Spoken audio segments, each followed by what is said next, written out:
The soil was warm between my fingers, the kind of warm that promised tomatoes and thyme if you treated it right. I was halfway through the herb bed when my phone buzzed. Marla's name. I wiped my hands on my jeans and answered. No hello. Just her clipped voice like I was a delivery service she forgot to rate. We're coming next week with 6 guests. You can take the shed or head back to the city. I said nothing at first. I could hear Brendan in the background, his voice muffled, unsure. But not once did he step in. Not once did he say, "That's enough, Marla." He didn't even say hello. I looked across the yard. The porch swing still needed chains. I had bought it as a gift to myself, something to sit on while the sun set behind the ridge and the goats settled down. I hadn't even used it yet. Just for a few weeks, she added, like it was some gracious offer. They need space. Aaron's doing a detox. Elise has migraines. And Brendan said you have all that land. All that land. Like I hadn't bought it with my own pension. Like it didn't cost me anything to start over at 67. No history here. No childhood memories. Just a patch of land I had built into peace. I didn't argue. Didn't ask why 6 grown adults couldn't get a hotel. I just said, all right, and ended the call. The wind shifted. Behind me, one of the goats bleated lazily, unaware of the invasion ahead. I stood, wiped my palms again, and walked toward the barn. The air changed when I stepped inside, cooler still. Familiar. I reached for the old feed ledger and flipped to a blank page. They were coming. And I needed to prepare. Just not the way they expected. I walked through the house slowly that evening, the boards creaking beneath my steps, like they remembered each stroke of paint I laid down with tired hands. Every corner of this place wore my fingerprint, white, trim, butter yellow kitchen tile backsplash that took me 3 weekends and 2 cracked knuckles.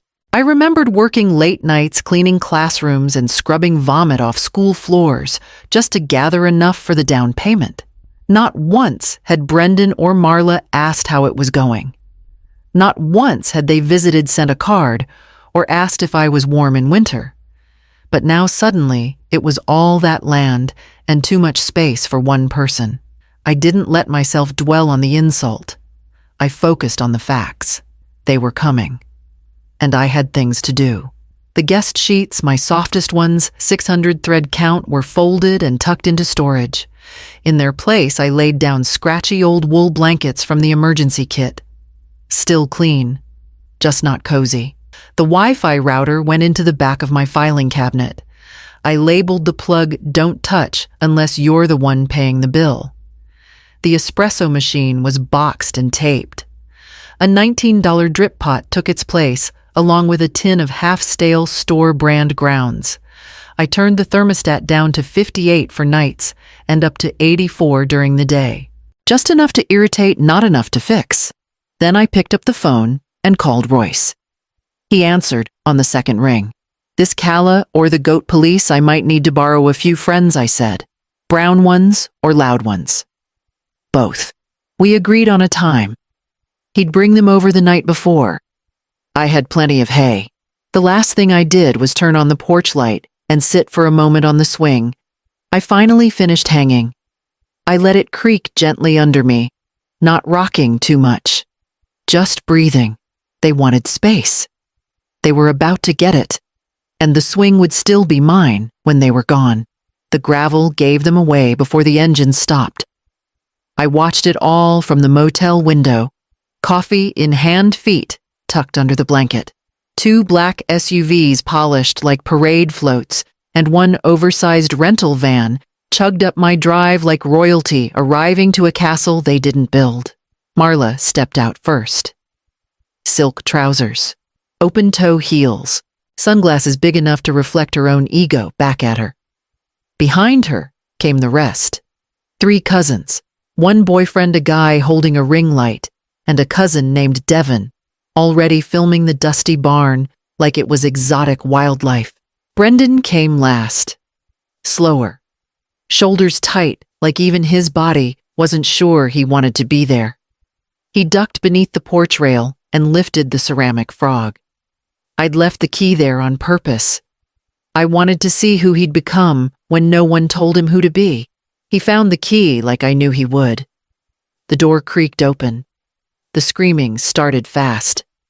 A goat blinked at them from the hallway, perfectly still. One of Royce's louder girls. In the living room, a hen flapped her way across the rug like she owned it. Near the kitchen, hay rustled. Someone had discovered the two lambs chewing gently on a fake plant arrangement. Marla's voice shot through the speakers on my laptop. "Is this a joke?" Brendan, no answer. He stood frozen in the entryway suitcase, dangling from one hand, expression unreadable. Maybe he was counting the animals. Maybe he was counting his regrets. A thud. Someone dropped a designer bag. The goat bleated. A cousin yelled about allergies. Marla again, sharp Brendan. "What is this?" Still nothing.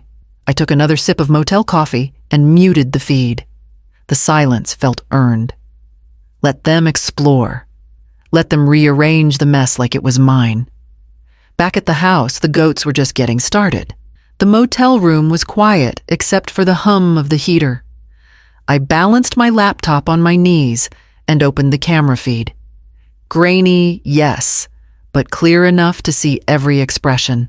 Marla stood in my kitchen like a director on set, one hand on her hip, the other waving as she spoke to the cluster of relatives sprawled on my furniture.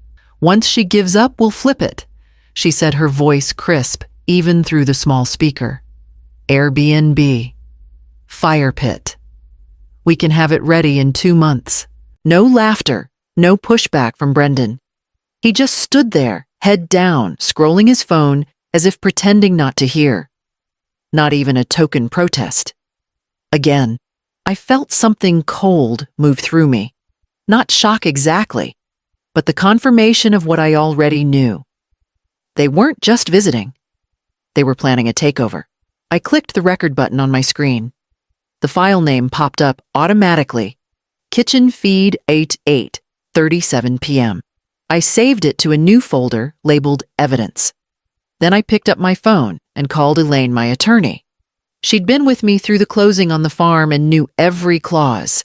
I didn't waste time with pleasantries. "They're trying to flip it," I said. "I have footage." Her voice came back steady. "The deed is clean, Calla. Sole owner. And don't forget the trust language we built in beneficiaries can be removed for misuse or disrespect." "It's all there," I remember I said. By the time dawn pushed through the motel curtains, my email chimed with draft documents. 2 envelopes ready for courier delivery. Legal ink waiting for signatures. I closed the laptop, slid my phone into my bag, and stared at the muted screen for a long time. The kitchen on the feed was empty now. Chairs pushed back, hay scattered like confetti. Marla's designer bag sat on my counter, one strap chewed. I stood up, smoothed my shirt, and picked up my car keys. It was time to drive back. The papers were ready, and so was I. The courier's truck rumbled up the road just past noon. I was already back at the farm, seated on the porch, with a cup of strong coffee and no plans to offer anyone explanations. He handed me 2 envelopes, each thick and heavy with consequence.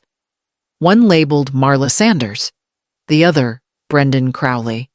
I didn't need to read them again, but I did anyway. Inside, formal notice revoking any future claim to the property. Legal clause, enforcing permanent restriction against short-term rental use. A clear warning further attempts to repurpose or monetize the land would be considered trespass, with full legal action to follow. Each page had my name printed in black ink, backed by the signature of my attorney, and the trust documents Adam had helped me finalize before he passed. Everything airtight. No wiggle room, no loopholes. I placed the envelopes on the hall table right beside the ceramic frog Brendan once used to find the key. Seemed fitting. I didn't call. I didn't text. I didn't answer the string of missed calls lighting up my phone. Instead, I walked through the house slowly, eyes sweeping across the remnants they left behind. A shattered pair of sunglasses under the couch, a spilled bottle of face toner near the fireplace hay, mixed with glitter from someone's travel pillow. One of the goats had left a parting gift in the guest wing right beside a luxury duffel bag someone had forgotten in the rush to leave. I didn't clean it. Not yet. I walked to the kitchen, opened the windows and let the air move through. Then I poured the rest of the coffee, added a splash of milk, and walked back outside. The courier had pulled away. The envelopes sat where I'd left them, and the wind felt clearer somehow, like it had decided whose side it was on. I sat down on the porch swing and watched the road, waiting for the moment they'd come back, only to find everything they assumed was theirs no longer was. 3 days passed before I saw another car on the road. I'd already taken the goats back to Royce's pasture and scrubbed the kitchen until it smelled like soap and earth again. The house was quiet, the kind of quiet I'd bought it for. That afternoon, a dusty sedan eased into the drive. No black SUVs, no camera gear, no designer luggage. Just Brendan stepping out slowly like a man who'd been walking for miles. His shirt was wrinkled, hair uncombed, eyes dulled by something heavier than travel. She left, he said, before I could open my mouth. Took the train to LA. Said she didn't marry into a barn. I nodded once. No triumph in it, no satisfaction. Just a fact, landing where it belonged. I reached behind me and held out a broom. You want to stay here? I asked. Start there. He stared at the broom for a second, then took it without a word. The sound of bristles against wood followed him down the hall as he began to sweep the mess his crowd had left behind. He didn't ask for a room. He didn't ask for coffee. He just worked. That evening, I watched him patch a hole in the fence with hands that looked softer than the tools he was holding. Later, he cooked a plain meal of beans and eggs without being asked, set 2 plates down, and ate in silence. No complaints, no excuses. He was up before sunrise the next morning, boots on moving hay with slow determination. Not once did he mention the papers or the goats or Marla. Not once did he ask for forgiveness. I poured a second mug of coffee and left it on the railing without a word. By the time the sun crested the ridge, he was already in the barn, learning how to fit himself into a life he'd once dismissed. And for the first time in years, the sound of his work filled the space where my disappointment used to sit, carrying us both into whatever came next. Brendan started spending more time in the barn than in the house. I'd see him through the window sleeves, rolled up sweat soaking through his shirt as he hauled hay or worked with the feed bins. He began keeping a small journal on the tack shelf. Nothing dramatic, just quick scribbles between chores. I never asked what he wrote. Roy stopped by now, and then showing him how to check hooves, mend fencing without wasting nails, and how to handle a stubborn goat without losing his patience. Brendan listened. Learned. Blisters formed where office hands had once held nothing heavier than a steering wheel. He didn't complain about those either. I watched, but I didn't praise him. Not yet. He hadn't earned that part. One morning, just after sunrise, I stepped outside and found 2 mugs sitting on the porch, railing, one filled with coffee the way I like it. I didn't say a word, just picked it up and sat beside him. We drank in silence, the air cool and the light still soft across the pasture. Birds stirred in the distance, and the horses were starting to move through the field. He didn't look at me when he finally said it. I knew what she was doing. I just didn't know how to stop it. I didn't soften. You didn't try. He nodded once. No excuse. No defense. Just the truth laid out like gravel under boots. We finished our coffee without another word. But something had shifted, maybe not healed, but acknowledged. That mattered more than anything he could have said with flowers or gifts. Later that afternoon, I passed the barn and saw him helping Roy fix the north gate careful this time not to over-tighten the hinge. His movements were slower now, more thoughtful. The journal sat open on a bale of hay pen, tucked beside it, as if he planned to come back and write something down the moment his hands were clean. And for the first time in a long time, I didn't feel alone out there. Not completely. The wind started howling just past midnight, sharp and erratic, the kind that shakes windows and knocks over porch chairs. I was already halfway out of bed when I heard the crash metal on dirt, followed by the distinct bleat of panic. I grabbed my coat and flashlight, but by the time I reached the back door, Brendan was already up pulling on boots. "It's the east fence," he said out of breath but clear. Something snapped. I followed him into the dark, the storm biting through every layer of flannel and wool. We found one of the younger goats, Nina, dragging a hind leg, trembling wide-eyed in the mud. A broken panel of fencing lay nearby, twisted by the wind. "I'll get the truck," I said, already turning toward the shed. Brendan's hand stopped me. "You stay," he said. "I'll go. You've done enough storms." I hesitated, but something in his voice settled me. Not command, not ego, just commitment. He was gone for over 2 hours. The storm didn't let up. I stayed by Nina with dry blankets and calming words, doing what I could to keep her breathing even. Every gust of wind made me wonder if I'd misjudged him again. Then headlights sliced through the rain. The truck door slammed. Brendan staggered into the barn with a supply bag in one arm and a soaked flannel clinging to his skin. His knuckles were cracked, and his hands shook as he kneeled beside Nina. We worked together splint-wrap dose until the goat finally settled onto the hay pane easing. Brendan didn't collapse. He checked the barn lights, made sure the other animals were calm, then sat beside the feed pile, mud up to his knees, like it was the most natural place in the world to be. I stood in the shadows and watched him breathe steady and quiet.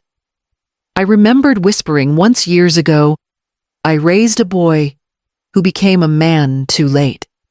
And now, in the soft light of a storm-warmed barn, I said it again. Only this time I added, "But maybe not too late forever." Brendan knocked on the screen door just after breakfast, papers in hand. He didn't wait for me to invite him in, just stepped onto the porch like he belonged there again. Maybe he did.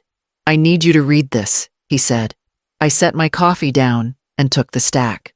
The top page was titled, "Conservation Easement Agreement." My heart stilled. He'd worked with the local land trust, filed the paperwork, had the soil surveys done, even included historical documentation of the original boundary lines. All of it legally binding. "This locks it in," he said, quieter now. "Even when you're gone. No resorts. No flipping. No one paving over the garden for a parking lot." I kept reading terms, clauses, perpetual protection. The kind of thing Adam used to talk about, but never got around to formalizing. "I want it to stay this way," Brendan said. "I didn't build it. I didn't earn it, but I see it now. What it is. What it means." My fingers hovered over his signature at the bottom of the last page. His handwriting had changed. It was steadier than I remembered, firm without flourish. No performance. "You sure?" I asked. He nodded. "This isn't about me anymore. It's about what matters." I looked at the garden, the field, the goats chasing each other past the old scarecrow that had lost its hat last week. I thought about what it had taken to get here. Every scraped knee, every missed weekend, every silent night waiting for someone to understand why I'd chosen this life. Then I picked up the pen. I signed. He didn't smile, not in a showy way. Just exhaled, like he'd been holding his breath for years. We didn't hug. We didn't need to. Instead, he walked down the porch steps and went back to the barn, the papers still in my hand, my coffee now cold but untouched. A breeze lifted the corner of the easement where our names met in ink. Tomorrow, I'd file it. Today, I'd let the moment root itself. The porch is loud again, but it's not chaos. Brendan is out front with Royce, both of them hammering a gate that keeps sagging no matter how many times it gets fixed. A pot of coffee brews inside. One of Royce's goats naps near the steps like she owns the place. Probably does by now. I sit in my rocking chair notebook on my lap. No grand declarations, no babies in arms, no one performing gratitude. Just this life quiet chosen mine. Brendan passes by on his way to the barn dust, in his hair new boots, already scuffed and broken in. He doesn't ask for anything, doesn't try to explain away the past. He just moves steadily, purposefully, like someone who knows they're finally walking their own path. Sometimes he pauses and asks about feed rotation. Other times he doesn't say a word, just nods as he walks by. I don't need more than that. I've learned silence can mean presence too. I flip the page in my notebook. It's not a will or a letter. Just notes about what needs pruning in the back lot, which window still sticks when it rains, how much fencing we'll need before winter. Nothing dramatic, just things that matter. The screen door creaks behind me. Brendan sets a fresh cup of coffee on the rail without a word. I look up and meet his eyes. He nods once. I nod back. We watch the sun climb together, gold spilling over the pasture like warm paint. This place was never meant to be a monument or a prize. It was never about legacy in the way people usually mean it. It was always about doing the work, holding the space, mending what others break without apology. I take a sip of the second cup and lean back the chair, creaking beneath me like an old friend telling me I've done enough for today. Some things I say into the morning aren't inherited. They're earned, every bit of them. The wind answers by lifting the corner of my notebook. I let it.